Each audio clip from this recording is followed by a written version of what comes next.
여러분 드라마를 보시면은 드라마 속에 주연이 분명히 등장합니다. 주인공입니다. 근데 이 주인공만으로는 스토리가 이어지지 않습니다. 주인공을 위해서 주인공과 주인공 사이를 유기적으로 연결해 주는 조연들과 단역들이 등장을 합니다. 조연과 단역 배우들이 있기에 주연 배우가 빛나고 드라마가 더 맛깔스러워지는 거죠. 그래서 종종 주연 배우보다 조연 배우의 눈이 더 갈 때가 있습니다. 주연 배우는 사실 보면은 비현실적입니다. 너무 잘생겼습니다. 죽지도 않습니다. 뭐든지 다 잘 됩니다.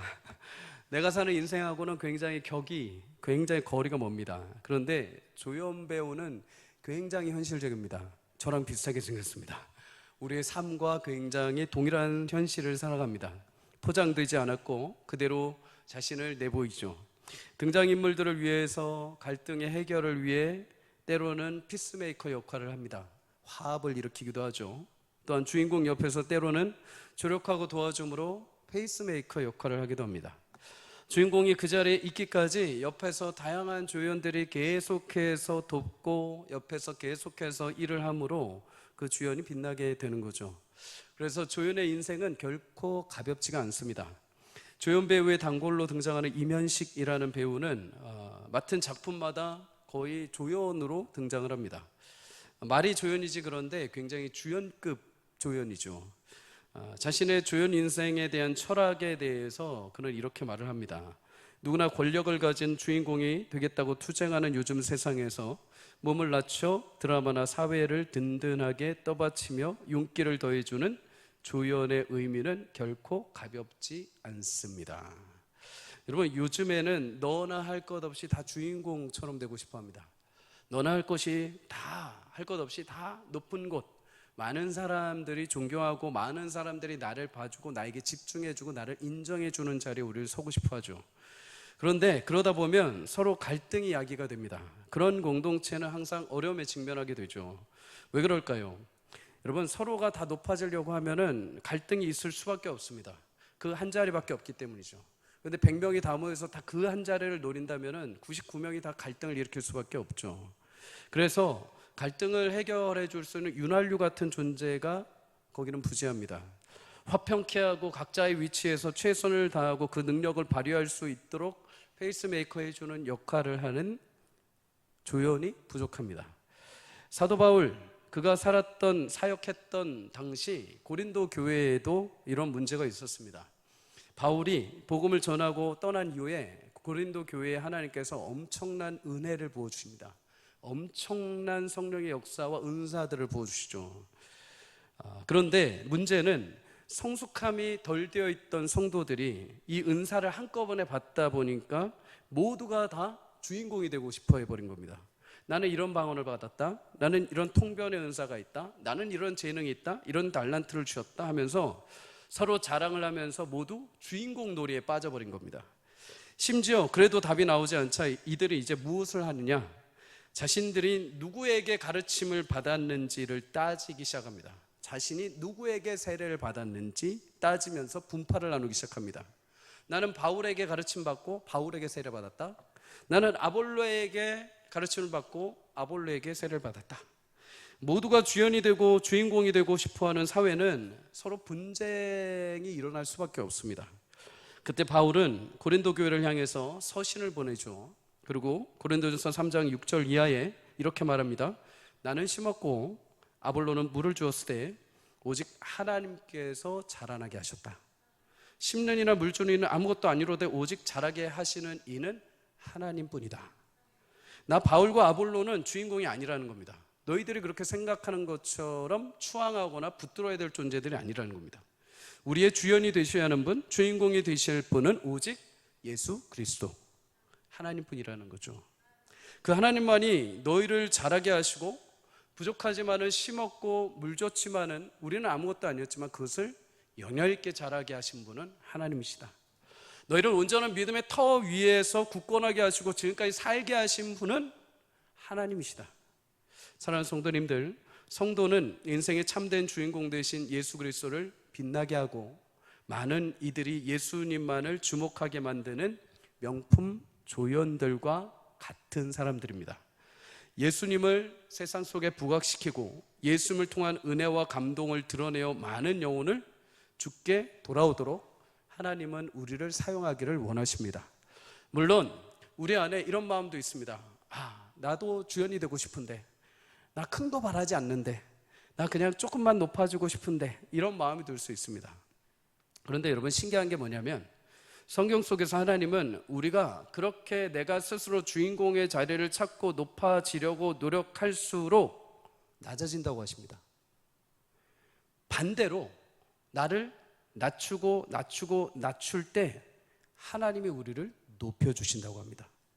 그래서 누가복음 14장 11절에 예수님 말씀하죠. 무릇 자기를 높이는 자는 낮아지고 자기를 낮추는 자는 높아지리라. 여러분과 저의 삶을 통해서 주님이 높임 받으시는 귀한 은혜가 있기를 주의 이름으로 축복합니다. 영원하신 영광의 하나님의 이름을 높이고 그분을 빛나게 할 때 하나님은 그 성도의 삶을 외면하지 않으십니다. 여러분, 진짜 드라마에서 멋진 주인공은 누군지 아십니까? 조연들이 막 빛나게 해서 자기만 스포트라이트를 받고 멋지게 자기만 영광을 받는 게 아니라 자신이 나무 주연상, 여우 주연상을 딱 탔을 때 다들 뭐라고 고백을 합니까?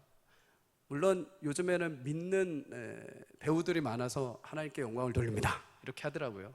그러고 나서 이제 다 나오죠. 조명 감독부터 시작해서 감독님, 아무튼 자기와 함께한 사람들 다 나옵니다. 자기가 빛난 사람, 진짜 멋진 주연들은, 진짜 멋진 주인공은 자신만 빛나지 않습니다. 그 주인공은 자신을 빛나게 해준 조연들까지도 빛나게 합니다. 우리 하나님은 자신만 영광받지 않으십니다. 우리가 주님을 마음껏 높이고 주님의 영광을 드러낼 때 하나님은 그 영광의 광채의 후광을 우리에게 비추사 우리로 하여금 동일한 예수 그리스도의 영광의 은혜에 참여하게 하시는 줄 믿습니다. 사랑하는 성도님들, 하나님을 높이 찬양하며 주님을 여러분의 삶 가운데 드러낼 수 있는 귀한 멋진 조연들이 될 수 있기를 주의 이름으로 축복합니다. 성경에 보면 주연 못지않게 조연의 삶을 아주 멋지게 살았던 사람들이 있습니다. 모세 옆에 있던 여호수아, 다윗이 어려움과 죽음의 위협 속에서도 끊임없이 그 믿음을 지켜주었던 형제와 같은 요나단, 예수님의 길을 옆에서 예비했던 세례 요한, 모두가 다 하나님의 나라의 영광을 위한 조연의 위대한 삶을 살았던 사람이죠. 오늘 또 한 사람의 위대한 조연이 등장합니다. 그가 바로 바나바입니다. 초대교회 성도들 본격적으로 박해가 시작이 되면서 이곳저곳으로 흩어지게 되죠.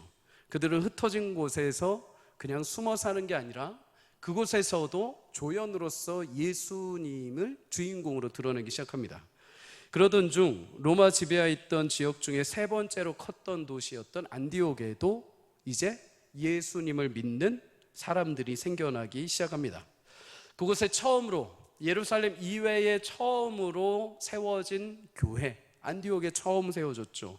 이 안디옥에 교회가 세워졌다는 소식을 듣고 모교회였던 예루살렘이 너무나 놀라고 또 기쁜 마음에 바나바를 파송하게 됩니다. 예루살렘 교회를 제외하고 처음으로 타 지역에 교회란 공동체가 세워졌으니 얼마나 놀랍겠습니까? 지금으로 치자면 성도님들이 어느 날 전도를 하러 딱 나갔는데 거기서 전도를 하시고 거기서 예수님을 영접한 사람들끼리 모여서 갑자기 모임이 시작이 된 겁니다. 자발적으로 거기가 교회를 형성한 겁니다. 당연히 교회에서 그 교회, 새롭게 생성된 교회를 위해서 당연히 지도 목사를 보내야겠죠. 그런데 이때 누구를 보낼 것인가? 아무나 보내서는 안 되겠죠. 신앙적으로 성숙할 뿐 아니라 가장 믿을 만한 사람, 가서 한 교회 공동체를 건강하게 세울 만한 사람, 사도들이 인정한 사람을 보내겠죠. 그가 바로 바나바였습니다. 오늘 24절에 왜 사도들이 바나바를 파송했는지 그 힌트가 살짝 나오게 됩니다.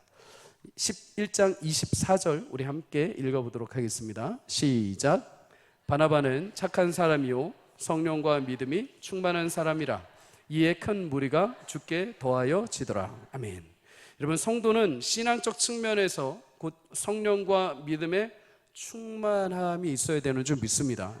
그런데 이 성령과 믿음의 충만함이 나중에 어디로 귀결이 될까요? 막 우리가 무엇인가를 해서 열심을 다해서 봉사를 하고 무엇인가 열심히 해서 막 신령한 일들이 일어나는 것도 열매일 수 있습니다. 그런데 성령의 9가지 열매를 다 아실 것입니다. 사랑부터 시작해서 화평, 오래 참음, 자비, 양선, 충성, 온유, 절제, 이 모든 것들이 여러분 무엇과 연계가 되느냐면 사람의 성품과 연결이 됩니다. 인품과 연결이 되죠. 결국 성령과 믿음에 충만한 사람이라고 하는 것은 이꼴해서 그리스도인으로서의 인격을 가진 사람으로 열매 맺게 되어 있습니다. 내가 그리스도인으로서 믿음과 성령에 충만한데 내 마음에 불의와 악함이 있다? 이거는 뭔가 문제가 있는 것이죠. 반드시 성령과 믿음에 충만한 자들, 하나님의 백성들은 삶에서 인격에서 열매를 맺게 되어 있습니다. 그 인격, 바나바는 착한 사람이라고 말을 하죠. 물론 여기서 착하다라는 말은 도덕적으로 윤리적으로 착한 것도 있지만 기준은 하나님이 보실 때 착함입니다. 사람이 보았을 때 그럴듯한 착함이 아니라 하나님이 보실 때 착함. 여러분, 하나님 앞에 착함은 무엇인가? 하나님 마음 흡족한 사람이죠. 하나님 마음으로 영혼을 바라보는 사람. 사도행전 4장에 보면 바나바를 가리켜서 그래서 뭐라고 하냐면 36절과 37절에 이렇게 말합니다. 그부로에서 난 레위족 사람이 있으니 이름은 요셉이라. 사도들이 일컬어 바나바라. 번역하면 위로의 아들이라 하니 그가 밭이 있음에 팔아 그 값을 가지고 사도들의 발 앞에 두니라. 여러분, 바나바는 사실 원래 이름이 아니라 별명입니다. 별명. 원래 본명은 요셉이라고 하죠. 요셉.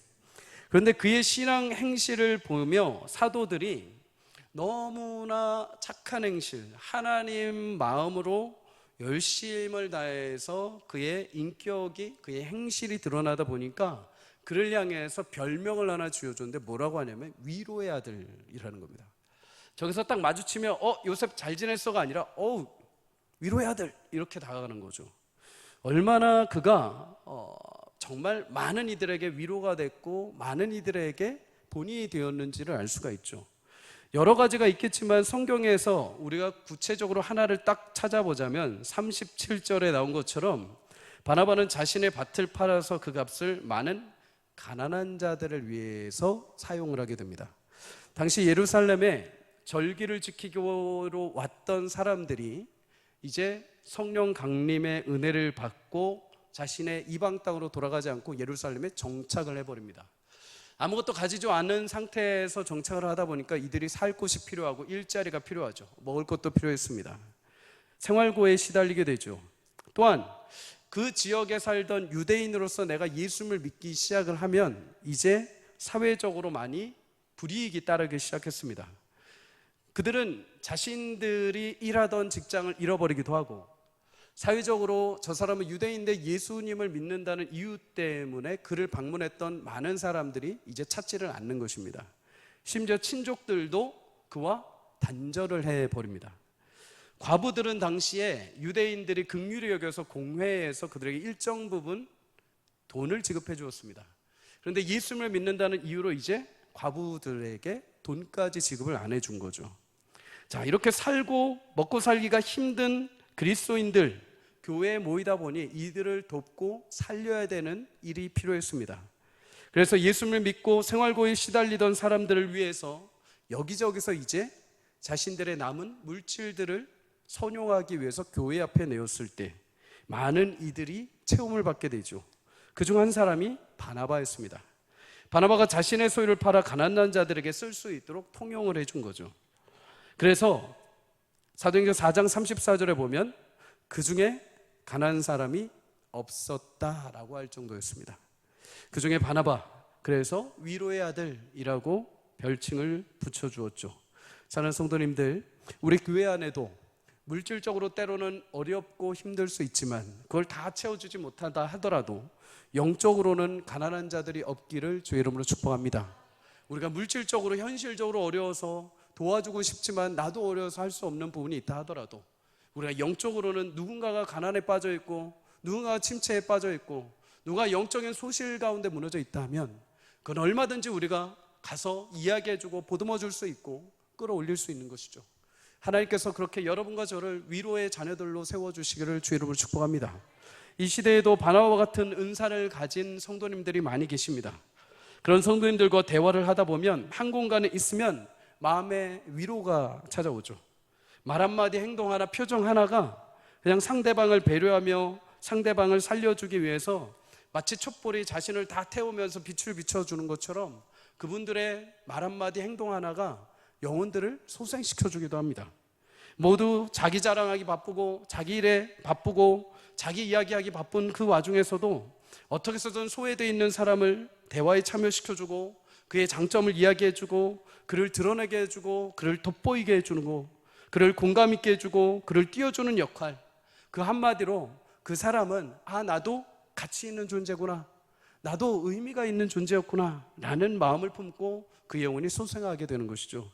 사랑하는 성도님들, 우리 교회 모든 모임 가운데 바나바 같은 은사를 가진 많은 성도님들을 통해 위로와 격려와 소망이 일어나기를 주의 이름으로 축복합니다. 이렇게 안디옥 교회에 가게 된 바나바를 통해서 안디옥 교회는 한층 더 성숙하게 됩니다. 성장하는 모습을 보여주죠. 이것이 위대한 조연의 영향력입니다. 하나님 나라를 위해서, 그 여정을 위해서 하나님은 여전히 조연들을 부르시고 하나님의 목적을 완성해 가고 계시는 거죠. 그렇다면 여러분, 하나님께서 위대한 조연들을 곳곳에 세우셨는데 그들을 통해 어떤 놀라운 일들이 이루어질까요? 조연들은 어떤 삶의 태도를 가질 수 있을까요? 첫째는 하나님이 세우신 조연은 형제 자매의 잘됨에 대해 함께 즐거워할 줄 압니다. 23절에 보면 이렇게 말하죠. 우리 함께 읽습니다. 시작. 그가 이르러 하나님의 은혜를 보고 기뻐하며 모든 사람에게 굳건한 마음으로 주와 함께 머물러 있으라 권하니. 아멘. 바나바는 예루살렘에서 500km 떨어진 안디옥까지 열심히 걸어갑니다. 그리고 안디옥에 도착했을 때 그는 유대인뿐만 아니라 이방 헬라인까지도 하나님께서 예수님을 믿고 모두가 다 교회 공동체 안에서 예배하고 말씀을 나누는 모습을 보게 되며 놀라움을 금치 못합니다. 이때 바나바가 가장 먼저 보인 행동은 그것을 보고 함께 기뻐한 것입니다. 여러분, 바나바의 이 행동은 우리에게 많은 것을 시사해 줍니다. 일반적으로 인간은 남이 잘 되면 질투심을 느낍니다. 사촌이 땅을 사면 배가 서로 아닌 것처럼 말을 안 하시네요. 배가 아픕니다. 저만 아픈 거죠. 상대방이 잘 되면 불쾌감이나 질투를 느끼죠. 반대로 상대방이 잘못되면 왠지 모를 통쾌감과 즐거움을 느낍니다. 2010년 이스라엘 하이파 대학 연구팀에서 연구를 했는데 사람이 게임을 할 때 자신이 돈을 잃었다 하더라도 상대방이 나보다 돈을 더 많이 잃었을 경우에는 자기도 잃었으면서 저 상대방이 돈을 많이 잃어서 즐거움이 생긴다고 합니다. 쾌감이 생긴다고 합니다. 반면에 내가 게임을 해서 돈을 벌었는데도 상대방이 더 많은 돈을 벌 경우에는 내 만족보다도 질투심이 발생을 한다고 합니다. 내가 벌었음에도 저 사람이 더 많이 버니까는 짜증이 나는 거죠. 여러분, 이런 증상을 가리켜서 상대방과 나를 비교하는 상대 비교 행동이라고 합니다. 이로 인해서 사람은 자기가 가진 것, 자기가 행할 수 있는 고유한 능력과 모든 것을 상대방과 비교해 버리면서 자신의 고유한 권한을 다 잃어버리는 거죠. 상대방과 비교해 보면서 더 상대방 것이 더 커 보이고 상대방의 능력이 더 좋아 보이고 그러해서 자신에게 주어진 하나님의 고귀한 능력과 성품은 싹 잊어버리고 그 자리에 질투심과 불쾌감만 가지게 됩니다. 그런데 이러한 상대적 비교가 교회 안에서도 종종 발생합니다. 저 사람은 저렇게 신앙도 좋고 저렇게 그럴듯하고 반반하고 사업도 잘 나오고 자녀도 잘 되는데 나는 왜 이런가? 나도 모르게 상대 비교 신앙에 사로잡혀서 정작 자신에게 하나님이 주신 하나님의 목적과 하나님의 기쁨과 하나님의 은혜를 망각해버리고 열등감 속에 자신의 질투심과 경쟁의식 속에 비참하게 신앙생활을 한다는 거죠. 여러분, 구약의 초대 왕이었던 사울, 그는 언제나 이러한 상대 비교 현실에 갇혀 있던 사람입니다. 사울은 왕이 그 자체만으로도 존귀와 영광을 가진 왕이었습니다. 아무리 뛰어난 다윗이라 하더라도 하나님이 초대 왕으로 세우셨을 때 그의 명성과 영광은 어느 누구 이스라엘 백성도 따라잡을 수 없던 인물입니다. 그런데 사울은 자신에게 부여하신 하나님의 권세와 그 위엄을 잊어버리고 다윗에게 시선이 꽂혀버립니다. 나에게 영광과 권위를 주신 하나님을 보지 않고 다윗에게 시선을 꽂히자마자 어떤 일이 발생하느냐? 다윗이 전쟁에서 승리하고 왔을 때 그가 가진 명성과 그가 얻게 되는 환호에 시선이 따라가기 시작합니다. 상대 비교가 일어나기 시작을 하죠. 그러면서 질투가 일어나고 결국 다윗을 죽이려는 마음이 치솟게 됩니다. 여러분, 그런데 오늘 바나바는 어떨까요? 어떻게 보면 예루살렘 교회는 정통교회입니다. 모교회입니다. 그에 비해서 안디옥 교회는 사실 이방에 잘 예상도 하지 않았던 교회고 또 새로 생성된 개척교회이죠. 이곳에 하나님의 복음의 능력이 퍼져서 예루살렘 교회만큼 믿는 사람들이 늘어났다는 것은 물론 기쁜 일이지만 모교회에 속한 바나바에게는 어떻게 보면은 질투할 수 있는 현실입니다. 하나님이 우리 예루살렘에만 영광의 성령의 은혜를 부어주시고 복음의 능력을 부으셔야 되는데 저기가 뭐라고 저기도 하나님이 임재하셔서 저기 백성들이 모이기 시작하면서 저기도 점점 교회가 커지고 있는가? 그런데 바나바는 예루살렘 교회만큼 놀라운 부흥의 은혜를 누리고 있는 안디옥 교회를 보면서 질투가 아니라 오히려 그 안에 함께 거하시는 하나님의 은혜를 보면서 기뻐했다고 말합니다. 여러분, 어떻게 가능한가? 바나바는 예루살렘 교회나 안디옥 교회나 유대인이나 헬라인이나 다 그리스도 안에서 이제는 너와 내가 아닌 우리라는 사실을 알고 있었습니다. 여러분, 신앙생활하면서 종종 서로 상대의 비교에 사로잡혀 시험에 드는 것은 너와 나를 분리하기 때문입니다. 세상은 너와 나를 아주 냉혹하게 분리를 하죠. 나만 잘 되면 되고 나만 아니면 돼. 너 다쳤어? 괜찮아. 나는 아니야 하면서 너와 나를 철저하게 분리시킵니다. 너가 안 돼도 나는 잘 되면 되고 내가 안 됐는데 네가 잘 되면 배 아프고 철저하게 분리를 시키죠. 그런데 성도님들, 너와 내가 아닌 교회는 그리스도 안에서 하나로 묶어주신 공동체인 줄 믿습니다. 예수 그리스도로 편입돼서 하나님의 백성이 되게 하시고 하나님 나라를 위해서 하나의 군대가 되게 하신 것이죠.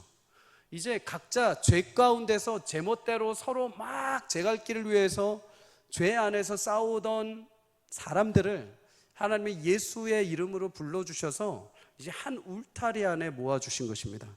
그리고 이제 각각에 맡겨진 그 사명에 따라서 하나님 나라를 위해서 영적인 싸움을 한 팀으로 하게 하신 것이죠. 에베소 4장 16절의 말씀처럼 그래서 온몸과 각 마디가 그리스도 예수 안에서 연결되어 결합되어 각 지체의 분량대로 역사하여 그 몸을 자라게 하고 사랑 안에서 스스로 세워지게 하신다라고 말씀합니다. 혼자 세워지는 것이 아니라 모두를 연결시키셔서 각 마디가 연결되고 각각이 자신에게 주신 분량에 따라 그 몸을 자라게 하고 사랑 안에서 스스로 세워진다. 여러분, 그래서 누군가의 일이 잘 되면, 누군가가 은혜가 넘치고 누군가가 믿음 안에서 승승장구하면 그 사람만 승리하는 것이 아닙니다. 그 사람만 잘 되는 것이 아니라 그 사람과 연결되어 있는 내가 잘 되는 것입니다. 그 사람만 멋지게 뭔가가 되는 게 아니라 그 사람과 연결되어 있는 나 또한 그런 존재가 되는 것이죠. 여러분, 가족 안에 자식이 아프고 힘든 시간을 보내는데 부모는 내일 아니야 하면서 나 몰라라 하는 부모는 없습니다. 자식이 아프고 힘들면 밤새서 옆에서 간호하고 약 먹이고 계속 걱정하는 것이 부모 마음입니다. 왜요? 가족이기 때문이죠. 자식이 옆에서 기뻐하고 즐거워하면 부모도 같이 즐거워합니다. 왜요?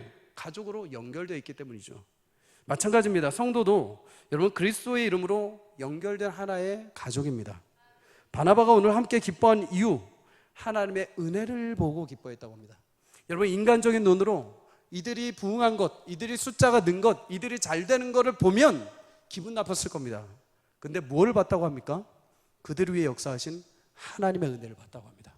사랑하는 성도님들, 여러분, 안디옥 성도들에게 임한 하나님의 은혜, 예루살렘 교회 온 땅 유대 땅에 임하신 하나님의 영광의 승리가 바나바가 기뻐했던 이유처럼 여러분, 우리 안에 불러주신 하나님의 그 영광스러운 그 은혜가 각 사람의 지체를 통해서 이루어질 때마다 여러분 그 일을 보지 말고 그 일을 이루신 하나님을 보며 함께 기뻐할 수 있기를 주 이름으로 축복합니다.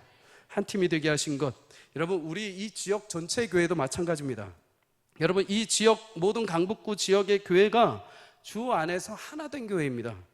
물론 각 교회마다 맡겨주신 사명이 다릅니다. 어떤 교회는 예배에 특화된 교회가 있고, 어떤 교회는 소그룹에 특화된 교회가 있고, 어떤 교회는 지역사회 봉사 구제로 특화되어 있는 교회들이 있습니다.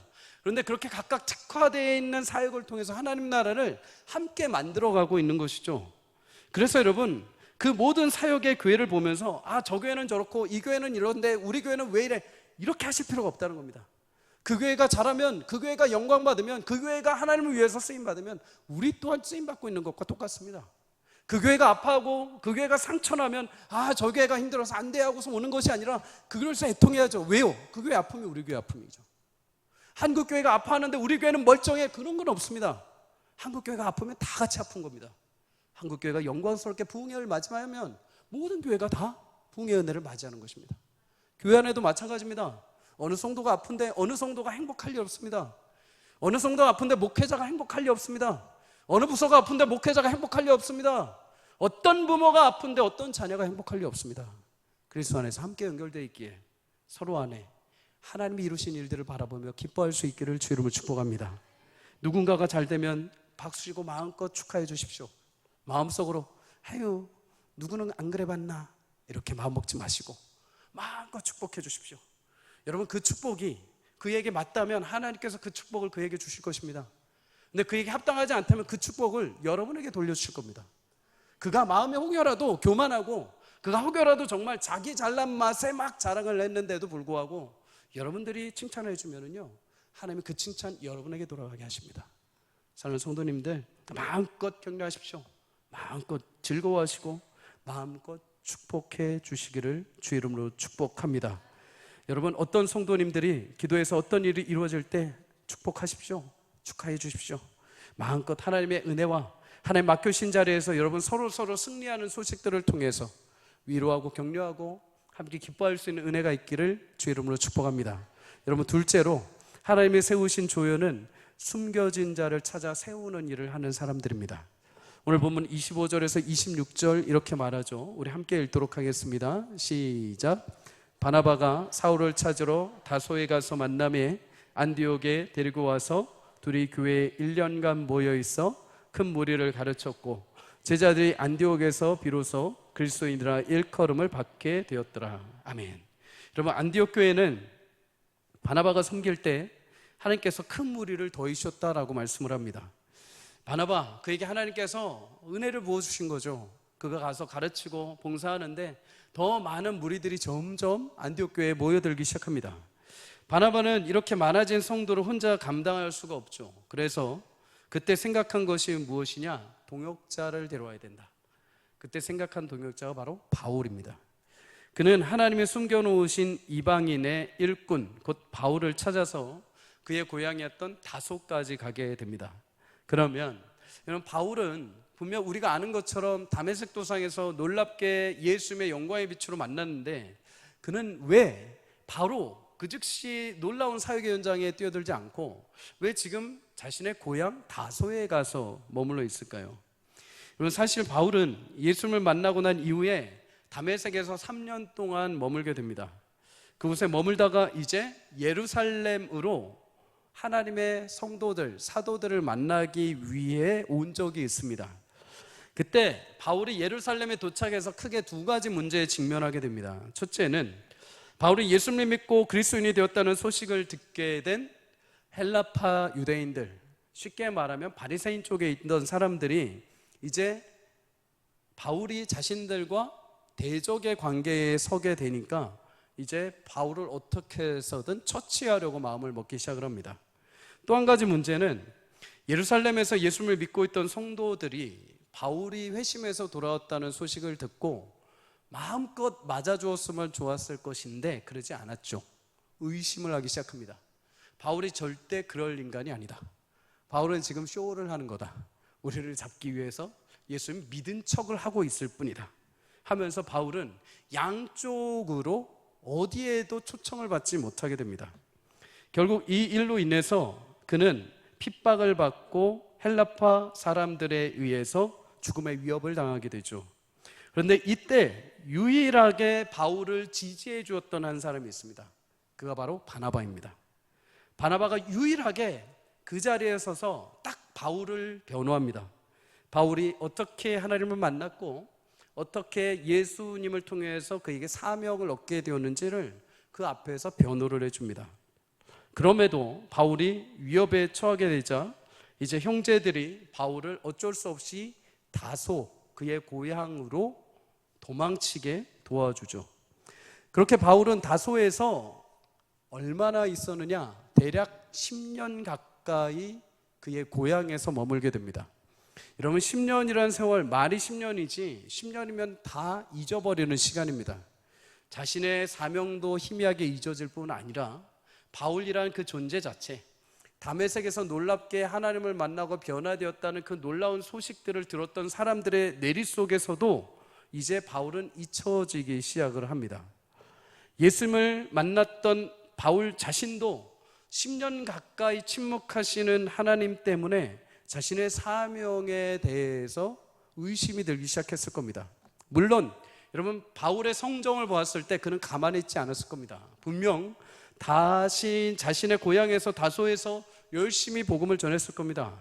그런데 예수님의 말씀처럼 선지자가 자기 고향에서 인정받기 어려운 것처럼 그도 그의 고향이지만은 과거와 달라진 모습 때문에 분명히 고향에 있는 많은 친지들로부터 의심과 조롱을 받았을 겁니다.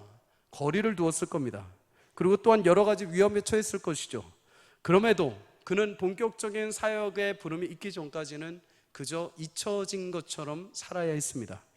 그러나 하나님은 미디안에서 40년간 목자로 지내던 모세를 잊지 않고 찾아와 주셨던 것처럼 10년이 지나 하나님은 바나바를 통해서 바울을 찾아오셨습니다. 바나바는 22절에 보는 바와 같이 사울을 찾으러 다소까지 걸어가게 됩니다. 220km 되는 그 거리를 걸어서 바울을 찾아 안디옥까지 데려오게 되죠. 그리고 바울과 함께 안디옥에서 공동 목회를 시작합니다.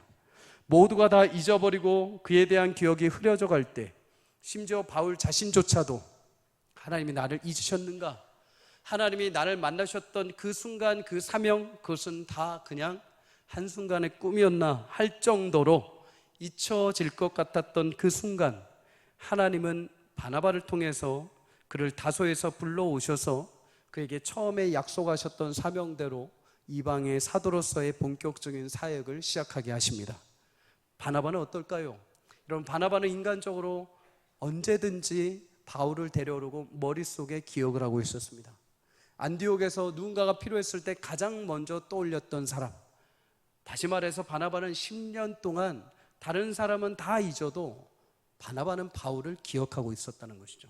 그의 인생, 그를 하나님 부르셨던 영광스러운 일, 그의 입술에서 고백했던 이방의 사도로서의 그 직함, 그 모든 것들을 기억하고 10년이 지난 이후에 안디옥에 귀한 동역자가 필요할 때 그를 불러오게 됩니다. 사랑하는 성도님들, 하나님이 세우신 조연으로서 성도가 성도를 바라볼 때 그 마음의 시선에 늘 기억해야 되는 건, 여러분, 성도들이 누군가가 무너지고 깨지고 보이지 않을 때 그는 잊혀진 자가 아니라 하나님이 잠시 숨겨놓은 자라는 사실을 기억해야 됩니다. 잊혀졌다는 것은 쓸모가 없어서 버려지고 끝났다는 거죠. 그런데 숨겨졌다는 것은 하나님의 때를 위해서 하나님이 준비하고 계신다는 겁니다. 근데 그렇게 준비하셨다가 누구를 통해서 끄집어내십니까? 바울을 기억했던 바나바를 통해서 끄집어내십니다. 여러분의 뇌리 가운데, 여러분의 생각 가운데, 여러분의 내면 10년 가운데 잊혀질 듯 하면서 잊혀지지 않은 성도들이 계십니까? 여러분, 그들을 위해서 꼭 기도하시기를 주 여러분 축복합니다. 하나님께서 어느 순간 그가 우리 모두가 잊혀진 자 되었던 것처럼 보일 때 누군가가 여러분을 통해서, 하나님이 여러분을 통해서 그를 다시 숨겨놓은 보석처럼 이끌어 오실 날이 있을 줄 믿습니다. 바나바는 그 시기에 안디옥 교회 사역을 위해서 그렇게 이방의 최초의 사역자인 바울을 불러와서 그와 함께 동역하며 그를 본격적으로 이방 사역의 역사의 무대에 세우게 됩니다. 한 사람의 잊어버리지 않는 기억과 하나님의 놀라운 계획이 함께 맞아서 여러분, 무명으로 잊혀질 뻔했던 10년 가까이의 삶을 살던 바울이 하나님의 숨겨진 보석처럼 끄집어내어져서 약속하신 대로 본격적으로 이제 이방의 사도로서의 그 사명을 감당하게 됩니다. 성도님들, 서로를 귀하게 주의 날을 위해서 동참할 수 있도록 끌어주고 당겨줄 수 있도록 힘을 쓰시기를 주 이름으로 축복합니다. 집사님 그거 해봐야 소용없어. 그냥 안 나와도 돼가 아니라, 집사님 그래도 나와서 한번 기도해. 그래도 집사님 걱정하지 마. 하나님이 해주실 거야. 하나님이 하실 거야. 함께 해봐. 함께 우리 이 자리에 나와서 도와줄래요? 그거 집사님 너무 잘하잖아. 그거 집사님 예전에 힘냈잖아. 우리 다시 한번 같이 해. 내가 기도하면서 도와줄게. 그렇게 하나님께서 함께 하실 거야. 그럴 때 여러분, 바나바를 통해서 바울의 놀라운 보석과 같은 그 귀한 영광스러운 그의 사명이 세워졌던 것처럼, 여러분 한 사람을 통해서 잃었던 자가 또 숨겨졌던 자가 영광스러운 보석같이 일어나는 놀라운 역사가 있게 될 줄 믿습니다. 여러분, 국민 MC라고 불리는 연예인들 아마 들어보셨을 겁니다. 왜 사람들이 그들을 가리켜서 국민 MC라고 할까요? 얼굴이 막 그렇게 잘생기진 않았을 겁니다.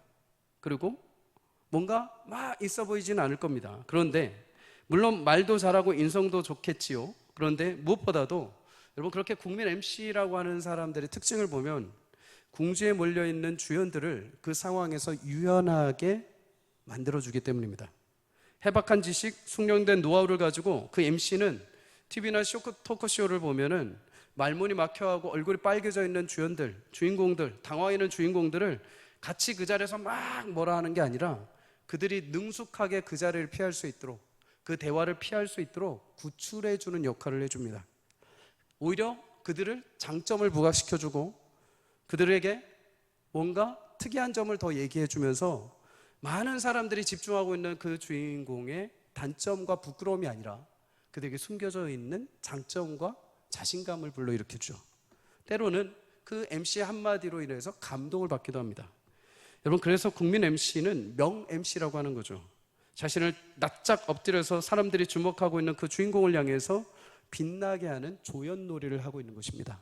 성도님들, 우리 모두가 그렇게 누군가를 하나님의 무대 위로 끌려 올려줄 수 있는 명품 MC 조연들이 되기를 주 이름으로 축복합니다.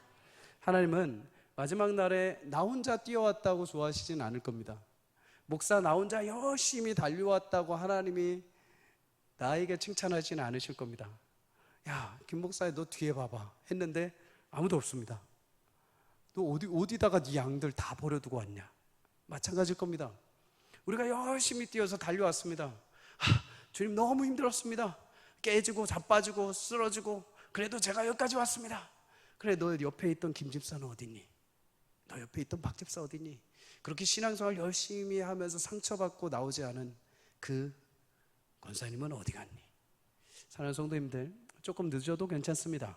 모두가 다 함께 귀하게 손을 잡고 주님 나라의 결승선에 들어오는 것을 하나님은 기뻐하실 것입니다. 나 혼자 한쪽짜리 성취감을 느끼는 것이 아니라 모두가 다 함께 하나님 나라의 그 귀한 결승선에 도달하도록 누군가는 이끌어주고 누군가는 또 세워주고 누군가는 조연의 역할을 할 때 그들이 잃었던 자들이 보석과 같이 이 자리에 함께 와서 주의 은혜의 영광에 참여하게 되는 놀라운 역사가 있게 될 줄 믿습니다. 다니엘 12장 3절은 그래서 이렇게 그 고귀한 조연들을 향해서 말합니다. 우리 함께 읽습니다. 시작. 지혜 있는 자는 궁창의 빛과 같이 빛날 것이요 많은 사람을 옳은 대로 돌아오게 한 자는 별과 같이 영원토록 빛나리라. 아멘. 성도님들, 여러분 하늘의 궁창의 별과 같이 빛나는 영혼들이 되시기를 주 여러분 축복합니다. 여러분을 통해서 오늘도 잃었던 한 영혼이 무대 밖으로 사라져서 혼자 조명 없이 빛도 없이 웅크리고 쪼그려 앉아서 그저 어둠 가운데 눈물 뿌리며 있던 영혼이 여러분의 손 한 번으로, 여러분의 말 한마디로, 여러분 발걸음 하나로 귀한 역사의 무대로, 빛의 무대로 옮겨져서 함께 주님의 영광에 귀한 은혜에 동참하는 귀한 우리 교회요, 또 우리 성도님들의 삶이요, 또 귀한 모든 우리 지역의 교회가 되기를 주의 이름으로 간절히 축복합니다.